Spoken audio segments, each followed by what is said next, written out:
High আল্লাহ, এ দেখছি একটা মাটির কুঁড়ে ঘর। আমার বাবা এ আমাকে কোথায় বিয়ে দিল? এই বাড়িতে আমি থাকবো কি করে? আমার বাবা মা আমার জীবনটাকে একেবারে নরক বানিয়ে ছাড়লো। কত স্বপ্ন দেখেছিলাম পাশের বাড়ির জমিদারের ছেলেকে বিয়ে করব। ছি, শেষ পর্যন্ত এই দিনমজুরের ঘরে আমাকে বউ হয়ে আসতে হলো। এখানে আমি এক মুহূর্ত থাকতে পারবো না। এরকম গরিব একটা পরিবারে আমার বিয়ে হবে, এটা আমি কখনো স্বপ্নেও ভাবিনি। বৌমা, একটু শান্ত হও মা। তোমার বাবা মা আমার ছেলের সাথে খুব দেখে শুনেই তোমাকে বিয়ে দিয়েছে, আর আমরা তোমাকে খুব ভালোবাসবো। কখনো কোনো অবহেলা অযত্ন তুমি অনুভব করতে পারবে না। তুমি এখানে খুব ভালো থাকবে। এই যে আমার মেয়ে, আজ থেকে আমার দুইটা মেয়ে হলো। তুমি একটা মেয়ে আর এ একটা মেয়ে, আর আমার একজন ছেলে। দেখবে তুমি রানীর মতো এখানে থাকতে পারবে, আর তোমাকে এখানে কোনো কাজও কখনো করতে হবে না। আমি আর আমার মেয়ে মিলে সব কাজ করে দেব। তুমি শুধু পায়ের উপর পা তুলে বসে বসে খাবে। তুমি শুধু একবার চেষ্টা করে দেখো, আমাদেরকে আপন করে নাও। দেখবে তোমার মন খারাপ হওয়ার কোনো সুযোগই আমরা দেব না। হ্যাঁ গো বৌদি, আমি তোমার সাথে সারাদিন অনেক গল্প করব। আমার নাম মিনু, আমি তোমার ননদ। আমি অনেক ভালো ভালো রান্নাও করতে পারি। তোমাকে অনেক মজার মজার রান্না করে খাওয়াবো আমি। তোমাকে কখনো মন খারাপ হতে দেব না। আরে চুপ করো তুমি। তুমি কি জানো আমার বাবার বাড়ি কত বড় লোক? আমি ওখানে কত ভালোভাবে থাকতাম, কিন্তু এখানে তোমাদের এই মাটির বাড়িতে এই কুঁড়ে ঘরে কি করে থাকবো আমি? এই চিন্তাতেই তো আমার মাথা ঘুরছে। আর খাবার দাবারের কথা না হয় বাদই দিলাম, আমার বাড়িতে সব রাজকীয় খাবার হতো, তারপরেও আমি একবারের খাবার কখনো অন্য বেলাতে খেতাম না। তোমাদের এখানে কি ছাইপাশ খাওয়াবে তোমরা, আল্লাহই জানে। আমি সব বুঝেছি। তোমরা আমার বাবার সাথে ষড়যন্ত্র করে আমাকে এখানে নিয়ে এসেছো। তোমাদেরকে আমি বলে রাখলাম, এখানে আমি এক মুহূর্ত থাকবো না। এখানকার কোনো দানা পানি আমি খাবো না। আমি মরে গেলেও এখানে থাকতে পারবো না। যেখানে আমি কখনো কোনো গরিব মানুষের সাথে কথাই বলতাম না, সহ্যই করতে পারতাম না, সেখানে আমাকে এই গরিব ঘরের বউ হয়ে আসতে হলো।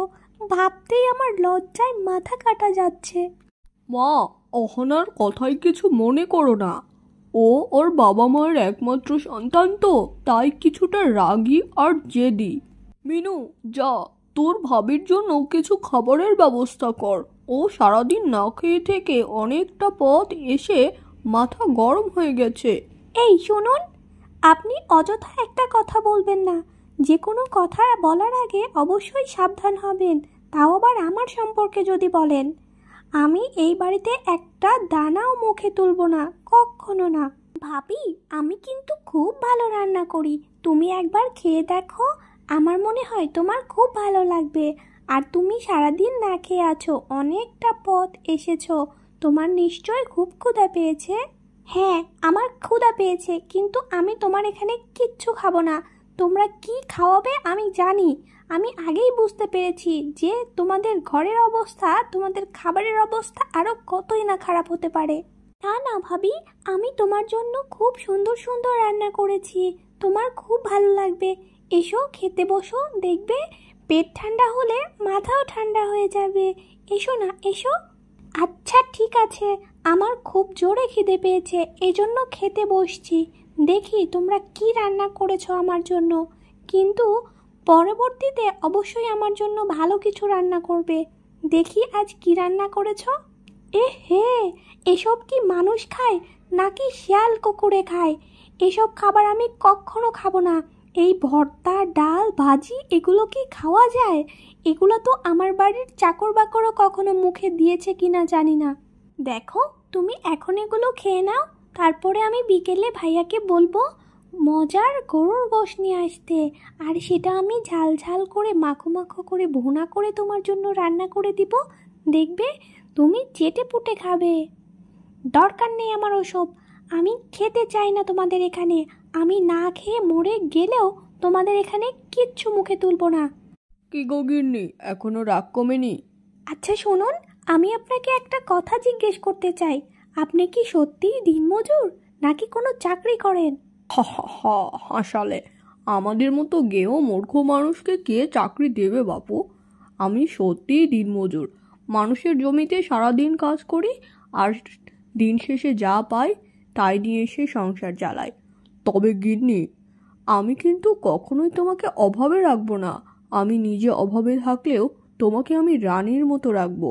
তুমি আমার কথাটা মিলিয়ে নিও। আরে ছাড়ুন, কি আর রানীর মতো রাখবেন? আচ্ছা ঠিক আছে, এই কাঁচা ঘরে থাকতে আমার গা ঘিনঘিন করছে। আমাকে আপাতত একটা পাকা ঘরের ব্যবস্থা করে দিন। আরে হ্যাঁ হ্যাঁ, আমি এসব মাথায় রেখেছি। আমি টাকা জমাচ্ছি তোমার জন্য একটা পাকা বাড়ি করব। আগে একটা জায়গা তো কিনতে হবে। এটা আমার বাবার পুরনো বাড়ি। বাবার অনেক স্মৃতি জড়িয়ে আছে এখানে, তাই আমি এই বাড়িটা ভাঙতে পারবো না। কি বলছেন আপনি?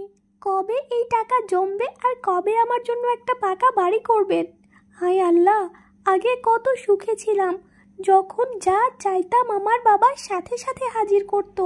কিন্তু এখন আমি গরিব ঘরের বউ। এই সংসার আমি করতে চাই না। আল্লাহ, তুমি আমাকে উঠিয়ে নাও। এসব তুমি কি বলছো গিন্নি? আমি, আমার মা, আমার বোন সবাই তোমাকে খুব ভালোবাসি। তুমি মরার কথা ভুলেও বলো না। আমরা সবাই তোমাকে সত্যিই খুব ভালোবাসি। আরে ছাড়ুন না, আমার এসব ভালোবাসা টাসার দরকার নেই। আমার কাছে টাকাই সব। তোমরা আমাকে কোথায় নিয়ে এসে ফেললে মা বাবা? আমার আর এখানে একদম ভালো লাগছে না। আমার দম বন্ধ হয়ে আসছে। আমি ছোটবেলা থেকেই গরিব মানুষ একদম পছন্দ করতে পারি না। শেষে কিনা এই গরিব ঘরের বউ হতে হলো আমার। গিন্নি, তুমি কান্না করো না। তোমার কান্না আমি দেখতে পারছি না। আমার খুব কষ্ট হচ্ছে। আমরা সবাই তোমাকে খুব ভালোবাসি। আমার মেয়েটাকে এত বড় শাস্তি না দিলেও পারতেন আপনি। আমার মেয়ের জামাই রাহুল অনেক ভালো, আমি এটা জানি। কিন্তু আমার মেয়েটা ছোটবেলা থেকে যে পরিবেশে মানুষ হয়েছে, ও কি সেখানে গিয়ে মেনে নিতে পারবে সব কিছু? মানিয়ে নিতে পারবে নিজেকে সব কিছুর সাথে? পারবে গিন্নি, পারবে। তুমি অত চিন্তা করো না। মেয়ে মানুষ হচ্ছে পানির মতো। তুমি যেই পাত্রে রাখবে সেই পাত্রের আকার ধারণ করবে। তাছাড়া আমার জামাই মানুষ হিসেবে খুব ভালো, আর তার মা এবং বোন তো একেবারে মাটির মানুষ। তারা আমার মেয়েটাকে ভালোবেসে নিশ্চয় ওর মন জয় করে নেবে। তুমি চিন্তা করো না গিন্নি। রাহুলের মতো ভালো ছেলে আমি এই জগতে আর একটাও দেখিনি। রাহুল নিজের ভালোবাসা দিয়ে আমার মেয়েকে খুব সুখে রাখবে গিন্নি। সবই তো বুঝলাম, কিন্তু আমাদের মেয়ে পাশের বাড়ির জমিদারের ছেলেকে খুব পছন্দ করত। এখন যদি সংসার করতে না চায় তাহলে কি হবে? আরে গিন্নি, আমাদের মেয়ে আসলে পাশের গ্রামের জমিদারের ছেলেকে পছন্দ করতো না, বরং তার টাকা পয়সাকে পছন্দ করত। কিন্তু তুমি কি জানো এই জমিদারের ছেলের চরিত্র কতটা খারাপ? দুদিন পর পর একটা মেয়েকে বিয়ে করে আনে, যৌতুকের জন্য প্রচণ্ড মারধর করে, তারপর সেই মেয়েটাকে বাড়ি থেকে বের করে দেয়। এরকম একটা ঘরে এরকম একটা ছেলের সাথে কি তুমি তোমার মেয়েকে কখনো বিয়ে দিতে পারতে বা চাইতে? না না, আপনি যা করেছেন ভালোর জন্যই করেছেন। এখন আমার মেয়েটা সুখে থাকলেই হয়। বৌমা, ও বৌমা, তুমি তো না খেয়ে না দিয়ে অসুস্থ হয়ে গেলে। এ যে কটা দিন হয়ে গেল দানা পানি কিচ্ছু মুখে তোলনি। আমি ভেবেছিলাম কটা দিন হয়তো রাগ করে থাকবে, তারপরে সব ঠিক হয়ে যাবে। আমরা আমাদের ভালোবাসা দিয়ে তোমার মন জয় করতে পারবো। কিন্তু না, আমরা আসলে ব্যর্থ। তুমি আমাদের ভালোবাসা গ্রহণ করতে পারোনি। তুমি একটু সুস্থ হয়ে যাও মা। তুমি যা চাও তাই হবে। তুমি আমাদের ছেড়ে চলে যেতে চাইলে আমরা তাতেই খুশি, কারণ আমরা তোমাকে বড্ড ভালোবাসি। তুমি যাতে ভালো থাকবে আমরা তাতেই খুশি। আপনি ঠিক বলছেন, আমি যা চাই তাই হবে। ঠিক আছে, আমি একটু সুস্থ হয়ে নিই, আমি এখান থেকে চলে যাব। আর যদি বলেন আমাকে যেতে দিবেন না, তাহলে আমি দানা পানিও কাটবো না। আমার এই অসুস্থতায় আমাকে মৃত্যু পর্যন্ত নিয়ে যাবে।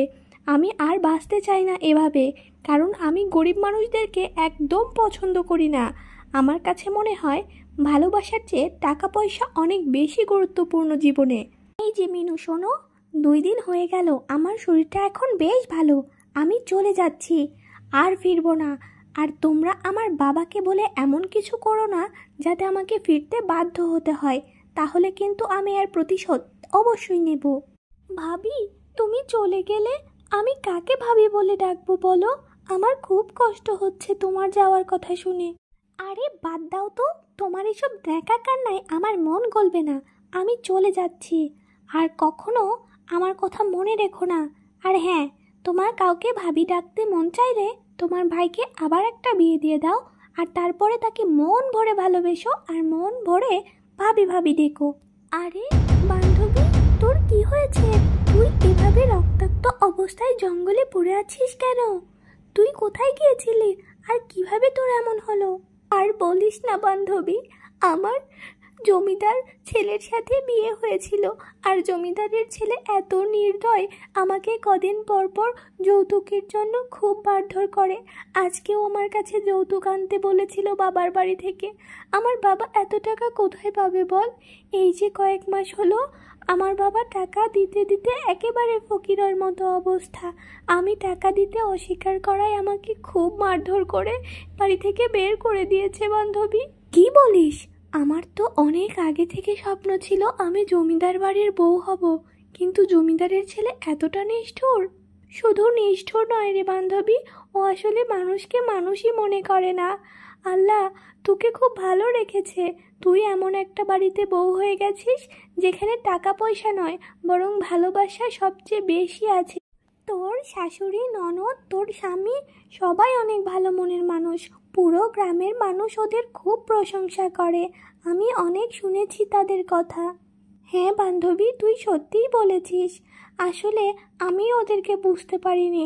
আচ্ছা তুই থাক, আমার একটা জরুরি কাজের কথা মনে পড়ে গেছে। আমি আসি রে বান্ধবী, তুই সাবধানে বাড়ি ফিরে যাস। মা, মা, মিনু, কোথায় তোমরা? তোমরা আমাকে মাফ করে দাও প্লিজ। আমি আর কখনো এরকম করব না। আমি তোমাদেরকে ছেড়ে যাচ্ছিলাম, কিন্তু আমার বুকের ভেতর কি একটা শূন্যতা কাজ করছিল। আসলে তোমরা ভালোবাসা দিয়ে আমার মনটা জয় করে ফেলেছ। আমি এতদিন যার পেছনে ঘুরেছি আসলে সেটা আমার মায়া ছিল, আমার মোহ ছিল, আর কিছুই না। সব কিছুর জন্য ভালোবাসা প্রয়োজন। একটা সংসারের জন্য সংসারের মানুষের ভালোবাসা দরকার। টাকা পয়সা দিয়ে সব কিছু কেনা সম্ভব নয়। আমি আমার ভুল বুঝতে পেরেছি মা। আমি আর তোমাদেরকে ছেড়ে কোথাও যাব না। মিনু, আমি আর তোমাদেরকে ছেড়ে কোথাও যাব না। আচ্ছা মা, ঠিক আছে, এভাবে বলতে হবে না। তুমি যে তোমার ভুল বুঝতে পেরেছ এতে অনেক। যাও যাও, ঘরে যাও, তোমার শরীরটা খুব দুর্বল। মিনু, যা মা যা, তোর ভাবিকে ভাত বেড়ে দে, একটু খেয়ে মেয়েটা জিরোক। ছোট্ট বন্ধুরা, আজকের এই গল্পটা তোমাদের কাছে কেমন লাগলো অবশ্যই কমেন্ট করে জানিও। আসলেই সব কিছু টাকা দিয়ে কেনা যায় না। একটা সংসারে ভালো থাকার জন্য ভালোবাসাটা অনেক বেশি জরুরি। আমাদের আজকের ভিডিওটা ভালো লাগলে অবশ্যই একটা লাইক করে দিও এবং চ্যানেলটা সাবস্ক্রাইব করতে ভুলো না কিন্তু।